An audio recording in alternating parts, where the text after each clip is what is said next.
Hey, what's going on, everybody? Welcome back. Gerald here with an update on this ongoing tornado outbreak that is occurring really from Illinois as far south as sections of Louisiana and Texas under tornado watches currently. And at the time of recording this, a tornado just ripped through the kind of northern part and northern suburbs of Little Rock. So this is a very serious situation unfolding for millions of Americans, and unfortunately likely will be a very deadly day here through many states here throughout this kind of middle of the country area. So I'm going to give you an update here. I'm going to break it all down for you.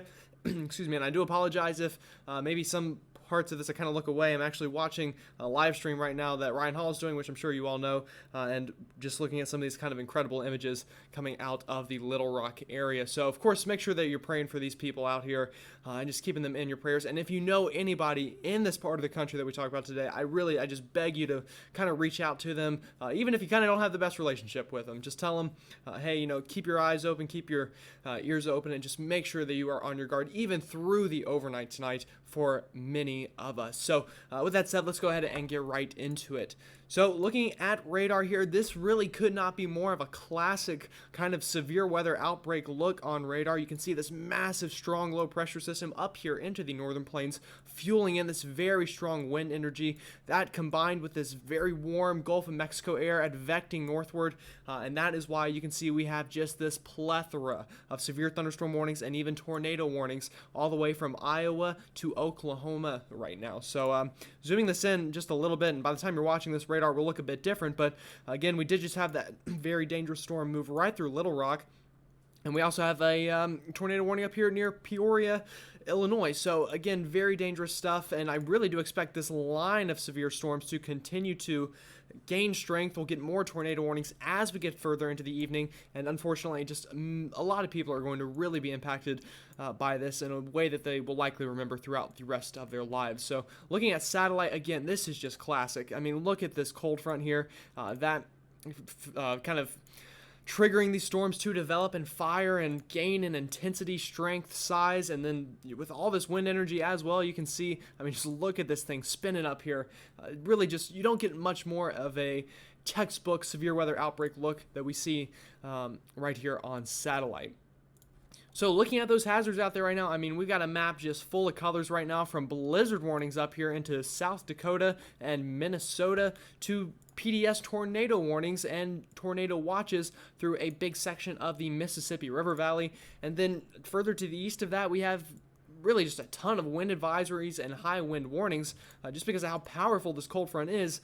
These winds are going to be absolutely whipping overnight tonight into tomorrow afternoon and tomorrow evening for millions of Americans here throughout the Ohio, Tennessee river valleys, and even into the mid-Atlantic as well.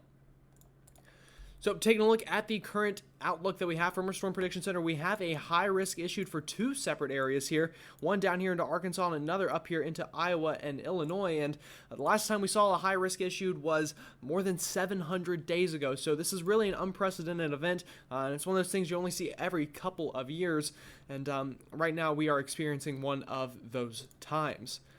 So let's go ahead and get into the radar here. Let me kind of bring this through what we're expecting to happen. So right now, we kind of have this line of storms beginning to fire and develop back towards central Missouri and Iowa, and this is what we need to watch as they continue to push off to the east. We're already seeing some of these storms out in front become severe and even tornadic, but I think the real show today is going to be these cells back here kind of towards the cold front itself.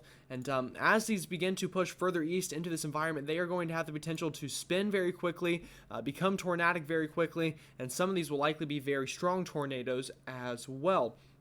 And I think, we're already seeing that unfold here across sections of Missouri. But even if you don't get hit by a tornado out of these things, we're going to have very large hail and damaging winds from the storms themselves. So although the tornado path damage might be small, this entire line of storms is going to cover a big area of land and cause a lot of damage even outside of these tornadoes. And that will continue into the overnight tonight, all the way out here into sections of Illinois, seeing some of these really strong storms. And then going into overnight tonight, that area of strong storms eventually pushes off towards the Chicago area and into sections of Indiana. The bright side here is, as we get into the overnight hours here, I think our severe threat will diminish rather quickly here throughout Illinois and Indiana, but that will be a different story for areas further south where we kind of hold on to some of that cape or that instability.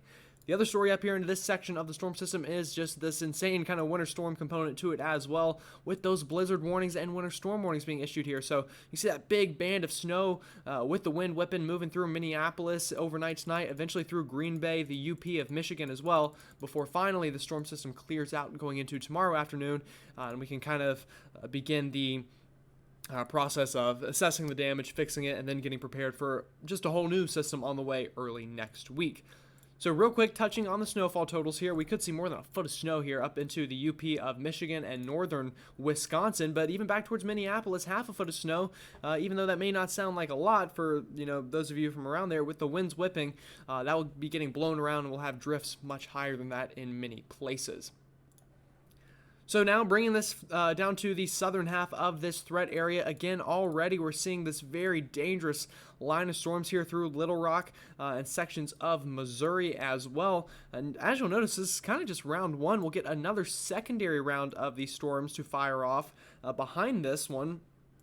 Going closer towards sunset tonight. So both rounds of these storms will be dangerous. We'll have to watch this kind of line out in front as that's moving through sections of western Tennessee, western Kentucky.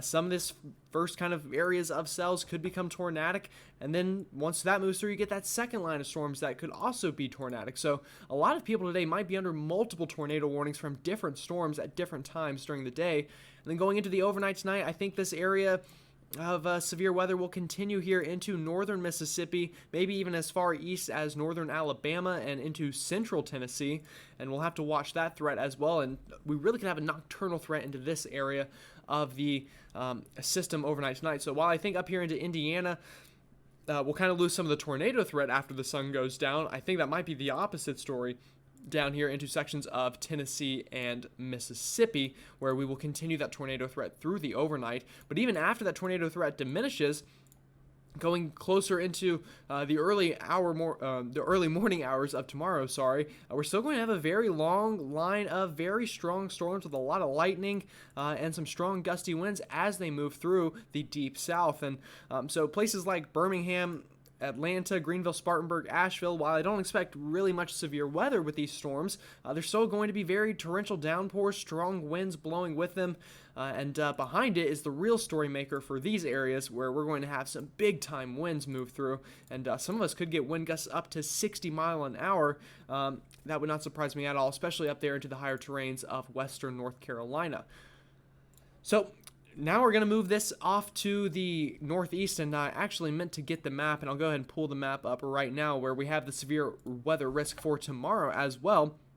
So if we look at tomorrow here, we have kind of two separate areas, and we'll start here in the northeast. You can see we have this severe weather risk really for just about all of the Northeast, and I'm going to go ahead and dive into why we have that right now. So taking a look at the Northeast, going into tomorrow afternoon, or let me start with tomorrow morning rather. Tomorrow morning, we're likely going to get this area of kind of prefrontal rain. So this is just kind of showers, nothing really severe out of this, maybe a few rumbles of thunder, but it's really tomorrow afternoon as this low pressure swings on through from the Great Lakes. We're going to get this line of storms to move through with it, and this could also be tornadic tomorrow. So it's not very often we see tornadoes up here into places like New York and Pennsylvania and New Jersey, but tomorrow I would not be surprised at all to see multiple tornado warnings from upstate New York to as far south as Delaware with this line of storms. And if we get some of these kind of cells to pop out in front of that line, those could also begin to rotate and produce tornadoes, strong winds, and some isolated hail as well before finally that sweeps through the Northeast going into tomorrow evening, and then Sunday is the nicer day for the Northeast. So now taking a look here at the Southeast and the Mid-Atlantic, let me move this map a little bit further down actually so we can see a little bit better.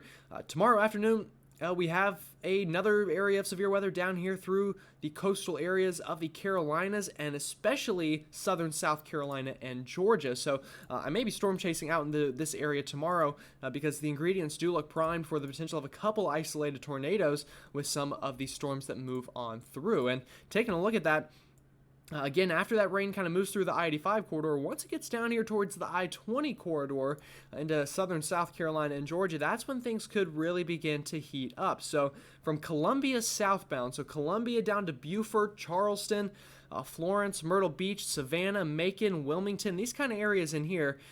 As this line of storms is moving through, they could definitely tap into some of that wind energy and definitely some instability in this area tomorrow and begin to rotate and produce an isolated tornado or two. So if I storm chase tomorrow, it'll be down here likely into the low country of South Carolina where we'll see that threat unfold. But luckily, after that line of storms moves on through, at least the severe weather threat dies down. But something that is not going to die down is the wind threat. So as this line of storms moves on through, you can see the winds will definitely pick up with this line of storms here into the mid-Atlantic. So winds gusting 30 to 40 miles an hour with the line.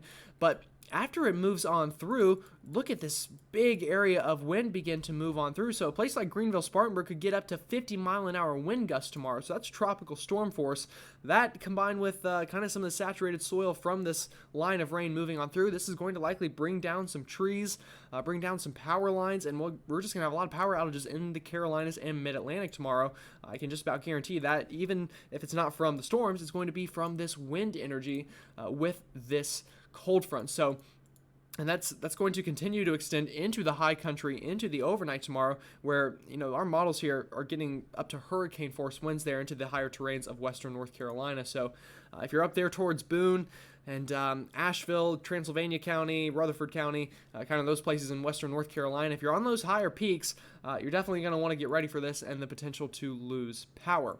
And that's really going to stretch also really from the mountains of Maryland all the way down through the Smoky Mountains. So this isn't just going to be a North Carolina problem, but just a mid-Atlantic problem and Northeast problem in general before finally those winds die down going into Sunday, where we will have much nicer weather. So again, just a whole lot going on right now, and really just make sure that you're praying for those folks back out to the west where these tornadoes are really just going to continue to rip through multiple places through the overnight tonight. And then again tomorrow, don't let your guard down here into the southeast and northeast, where we're going to have, again, another round of these dangerous storms. So with all that said, if there's any questions I maybe didn't answer in this video, let me know in the comments and I'll try to get to that as soon as possible. But with all that said, again, make sure you're having a very safe day out there, and I will see you all on Sunday.